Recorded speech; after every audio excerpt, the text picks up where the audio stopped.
नमस्कार, बहुत स्वागत। मैं हूं आपके साथ ऋतु ज्ञानवानी। महाराष्ट्र में छिड़े हिंदी मराठी विवाद में पिछले दिनों काफी बयानबाजी हुई थी। अब मनसे चीफ राज ठाकरे ने बीजेपी सांसद निशिकांत दुबे को अपनी स्टाइल में जवाब दिया है। पहले मुंबई से लगे मीरा भाईंदर में सभा के दौरान राज ठाकरे गरजे। उन्होंने दुबे के पटक पटक के मारेंगे का जवाब डुबो डुबो के मारेंगे से दिया। ठाकरे ने कहा कि आप मुंबई आएं। राज ठाकरे के बयान के बाद एक बार फिर भाषा विवाद तूल पकड़ सकता है। मुंबई की मीरा रोड पर नॉन मराठी बिजनेसमैन की पिटाई की घटना पर दुबे ने राज ठाकरे को निशाने पर लिया था। तब उन्होंने ठाकरे को यूपी बिहार आने पर पटक पटक के मारने की बात कही थी। राज ठाकरे ने बीजेपी सांसद निशिकांत दुबे की धमकी भरी टिप्पणी पर पलटवार करते हुए उन्हें मुंबई आने की चुनौती दी है। आप जो है लाटसाही कर रहे हो और ऊपर से जो है आप हमारा दोहन करके शोषण करके टैक्स पेयर करते हो। और यदि आप में ज़्यादा हिम्मत है तो आप हिंदी भाषी को मारते हो तो उर्दू भाषी को भी मारो, तमिलियन को भी मारो, आप जो है तेलुगु वाले को भी मारो। आप जो इस तरह की घटिया हरकत कर रहे हो, और मैंने हमेशा कहा है कि जब अपने घर में हो, महाराष्ट्र में हो, यदि बहुत बड़े बॉस हो तो चलो बिहार, चलो उत्तर प्रदेश, चलो तमिलनाडु, तुमको पटक पटक के मारेंगे। कसम काय बोलला? मराठी लोगों को हम यहां पे पटक पटक के मारेंगे। तुम मुंबई में आ जाओ,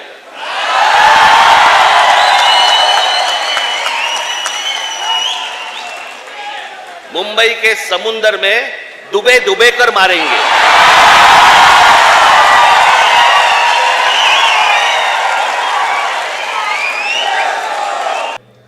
महाराष्ट्र नवनिर्माण सेना प्रमुख राज ठाकरे ने भाजपा सांसद निशिकांत दुबे की पटक पटक के मारेंगे टिप्पणी पर पलटवार किया और भाजपा नेता को मुंबई आने की चुनौती दे दी है। महाराष्ट्र में भाषा की बहस के बीच ठाकरे ने हिंदी में कहा कि भाजपा के एक सांसद ने कहा है कि मराठी लोगों को हम यहां पे पटक पटक के मारेंगे। आप मुंबई आइए, मुंबई के समुंदर में डुबो डुबो कर मारेंगे।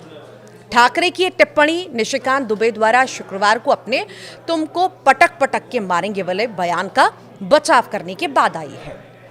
दुबे ने कहा था कि मुंबई सिर्फ मराठियों के लिए नहीं है। उन्होंने राज ठाकरे के साथ उद्धव ठाकरे को निशाने पर लिया था।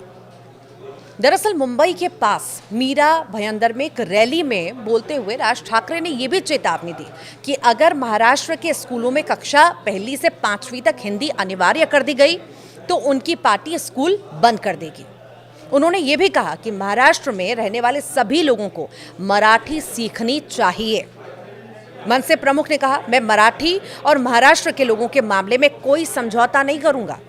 जो लोग महाराष्ट्र में रहते हैं मैं उनसे कहना चाहूंगा कि जितनी जल्दी हो सके मराठी सीखें, जहां भी जाएं मराठी बोलें।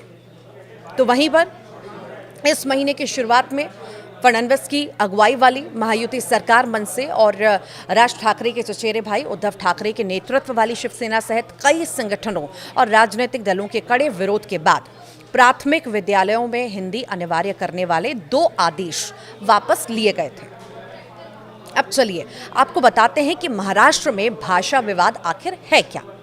तो महाराष्ट्र में अप्रैल में 1 से 5वीं तक के स्टूडेंट्स के लिए तीसरी भाषा के तौर पर हिंदी जो है अनिवार्य की गई थी। यह फैसला राज्य के सभी मराठी और अंग्रेजी मीडियम स्कूलों पर लागू किया गया था। नेशनल एजुकेशन पॉलिसी यानी NEP 2020 के नए करिकुलम को ध्यान में रखते हुए महाराष्ट्र में इन क्लासेस के लिए 3 भाषा की पॉलिसी लागू की गई थी। विवाद बढ़ने के बाद अपडेटेड गाइडलाइंस जारी की गई। मराठी और अंग्रेजी मीडियम में कक्षा 1 से 5वीं तक पढ़ने वाले स्टूडेंट्स तीसरी भाषा के तौर पर हिंदी के अलावा भी दूसरी भारतीय भाषाएं चुन सकते हैं। इसके लिए शर्त बस ये होगी कि एक क्लास के कम से कम 20 स्टूडेंट्स हिंदी से इतर दूसरी भाषा को चुनें। ऐसी स्थिति में स्कूल में दूसरी भाषा की टीचर भी अपॉइंट कराई जाएगी। अगर दूसरी भाषा चुनने वाले स्टूडेंट्स का नंबर 20 से कम है तो वो भाषा ऑनलाइन माध्यम से भी पढ़ाई जाएगी। आपको याद होगा कि 20 साल बाद ठाकरे परिवार एक साथ नजर आए। महाराष्ट्र में हिंदी को लेकर जारी विवाद के बीच उद्धव ठाकरे और राज ठाकरे ने मराठी एकता पर मुंबई के वर्ली डोम में रैली भी की थी और इसी मौके पर दोनों की तरफ से आगे साथ मिलकर राजनीति करने के संकेत भी दिए गए थे। राज ठाकरे ने कहा, मैंने अपने इंटरव्यू में कहा था कि झगड़े से बड़ा महाराष्ट्र है।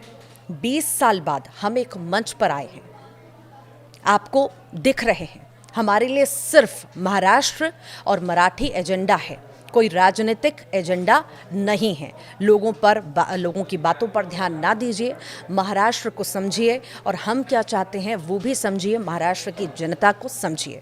अब ये बयान पर विवाद हम ये कह सकते हैं कि अब नहीं रुकेगा। जिस तरह से एक के बाद एक बयानबाजी ये भाषाओं को लेकर हो रही है और अपने अपने तर्क दिए जा रहे हैं, अब ये भाषा पर विवाद कहाँ जाकर पहुँचता है और क्या मोड़ लेता है और कितनी सियासत होती है, देखना बेहद ही दिलचस्प होगा। क्योंकि लड़ाई में जिस तरह से शब्दों की मर्यादा का उल्लंघन हो रहा है वो बार बार एक नई बहस को जन्म भी दे रहा है। आप क्या सोचते हैं? कमेंट बॉक्स में ज़रूर बताइएगा।